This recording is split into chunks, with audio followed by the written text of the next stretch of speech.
everyone, it's Maki here. Today I'm going to talk about content that contains spoilers for the movie Gundam Seed Freedom. If you prefer to watch the movie without any prior information, I recommend skipping this episode. Shin, another protagonist of the Seed series along with Kiro Yamato and Afron Zor. In Seed Destiny, he lost his entire family before his eyes and was unable to protect Stella Lucer, a girl he met during the war. Tormented by anger at an unreasonable world, Shin struggles.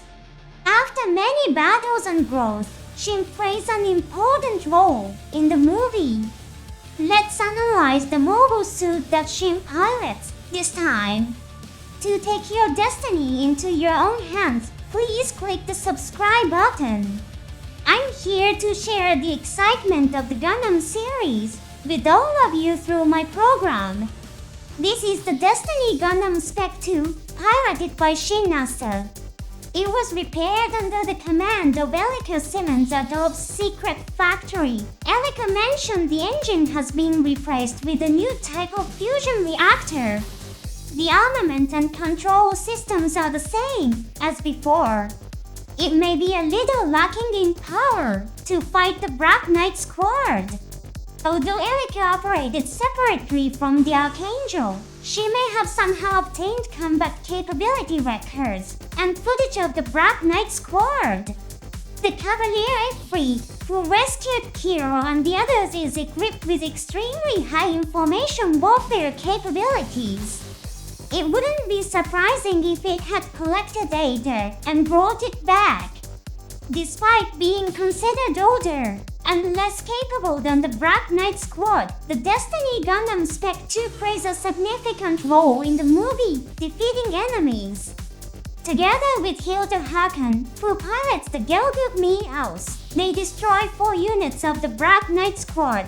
Afron's Infinite Justice Gundam Type 2 suffered arm damage in the battle against Shure. Kira's Strike Freedom Type 2 was damaged in several places, and its wings were severely damaged. The Destiny Gundam Type 2 managed to defeat all of its enemies without taking any damage. This can be attributed to Shin's growth through numerous experiences. Let's look at the color differences.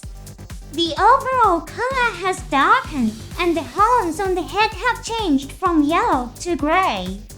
The white parts have changed to a shade closer to gray. Among fans, there are opinions that it resembles the Legend Gundam. To think that it inherited the color of Ray's Gundam, a dear comrade, brings a nostalgic feeling. The color of the big sword, Andite, has also changed. If you look closely, the chest parts and Andite have the same color. This may be due to the fact that the same color of plastic can be used in the model kit. The Destiny Gundam Spec 2 is a mobile suit shrouded in mystery. This is because the battle scenes in the movie are performed at extremely high speeds, making it difficult to analyze in detail. One distinctive feature is that its joints grow red during combat. This special effect, which occurs when the pilot maneuvers the Gundam beyond the limits of its capabilities, is a technique that the Gundam Formula 91 impressively demonstrates. It may have been improved to keep up with Shin's piloting skills. The Destiny Gundam was equipped with a special device that uses the properties of mirage colloid particles on its wings. This feature projects after images of the Gundam into the air to confuse enemies when moving at high speed. This feature was enhanced in the Destiny Gundam Spec 2. Previous Destiny Gundams generated after images in a manner similar to Gundam Fogure 91 and Gundam 00's Transam system. The enemy, the Black Knight Squad, also fights with similar after images. However, the Destiny Gundam Spec 2 generates after images that move independently of the main body. It's unclear if calling them after images is correct. This is very similar to the God Shadow used by the Burning Gundam in G Gundam. The God Shadow clones have the same combat abilities as the original. They block all 10 of the powerful blows unleashed by the Gundam Maxter's finishing move, the Super Heat Machine Gun Punch. It's unclear if the Destiny Gundam Spec 2 clones have physical functions. It's likely based on visual projection technology using mirage colloid particles, but details will remain unknown until more information is released.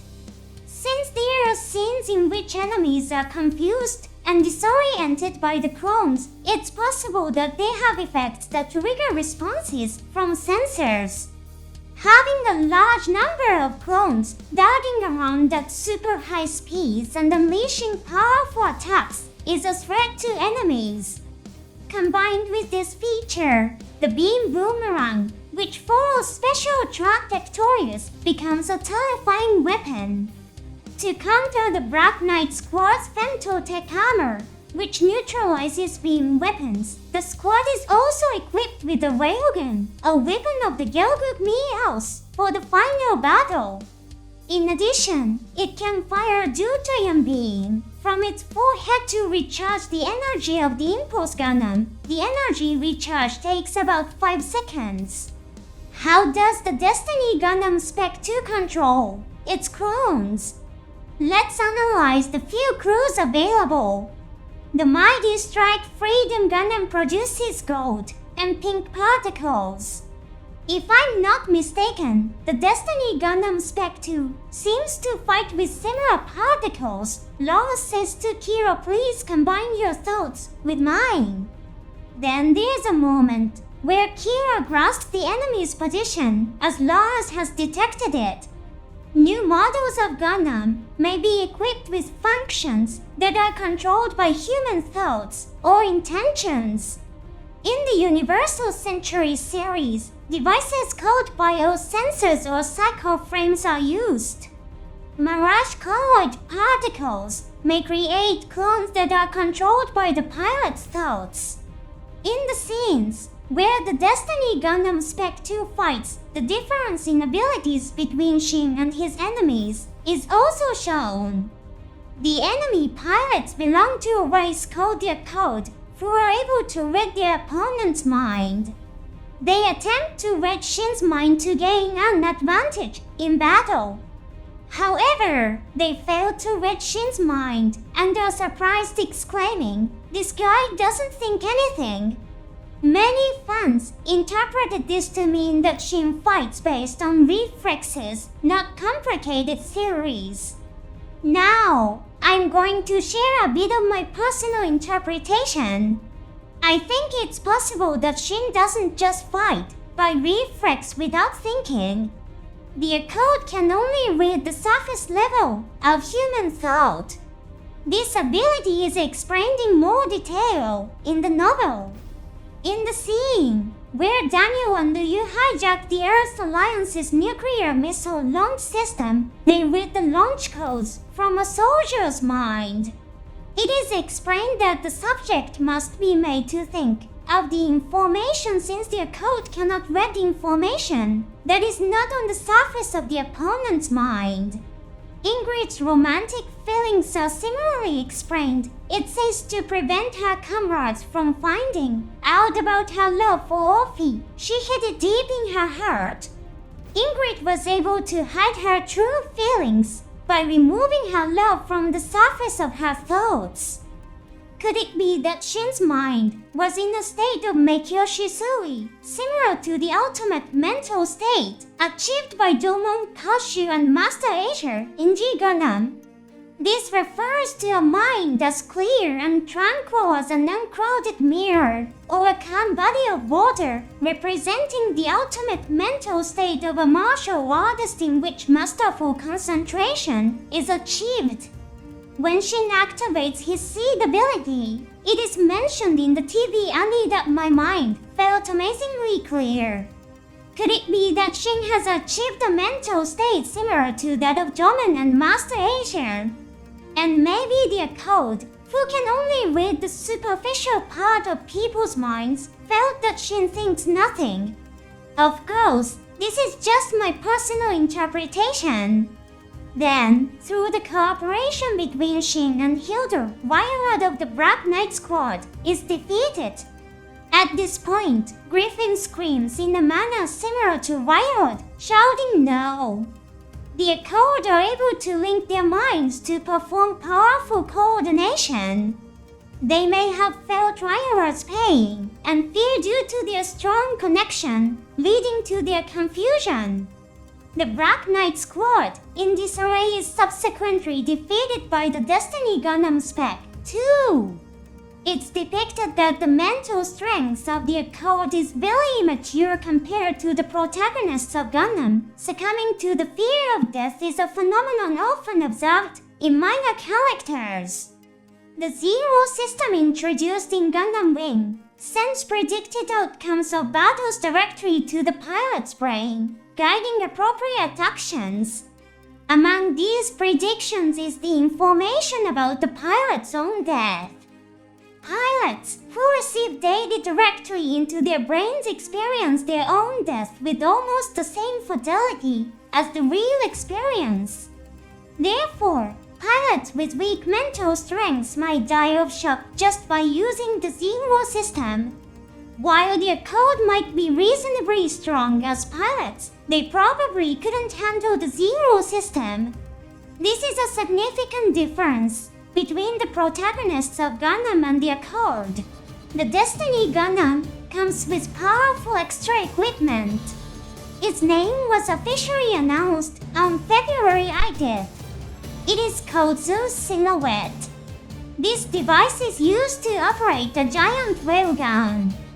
Because of its extremely high destructive power, which could destroy the cannon barrel, it is equipped with spare barrels. It's a feature similar to the old Zaku sniper type that appeared in Gundam Unicorn. With large boosters forming its legs and the mobility of the Destiny Gundam, it penetrates enemy lines to attack important facilities. Although it was not used in the movie, it is also equipped with a missile launching device. The Destiny Gundam stands in the way of the Foundation, which wants to dominate the world with a new Destiny plan. The Zeus Silhouette's attack completely destroys the giant beam cannon Requiem. The Destiny Gundam Spec 2 fought through with Shin's determination that destiny is something you make for yourself. The name Zeus is also quite intriguing. I'm curious about how it relates to the name of the Providence Gundam piloted by Raoul Crete. Zeus is the main deity in Greek mythology, a being who could be called the king of the gods. Providence means the will of God, and in China it is the word for the highest deity in heaven. Crete hated the world, but most of all he despised his own fate. The Foundation, which tried to arbitrarily decide people's fates, might have been an extremely distasteful entity to Crete. It's quite cool to interpret that the power of both the Legend Gundam and the Providence Gundam resides in the Destiny Gundam. In addition, the Zeus Silhouette can also be equipped on the Akatsuki. Mullah Flavga used the Zeus Silhouette to destroy the Requiem relay station. E.O. Takuya, the designer, made the following comment: "I couldn't mention the name Zeus Silhouette until the product was officially announced. While I was designing it, I thought about how incredible it would be in terms of price and size if such a gigantic device was commercialized in figures or model kits."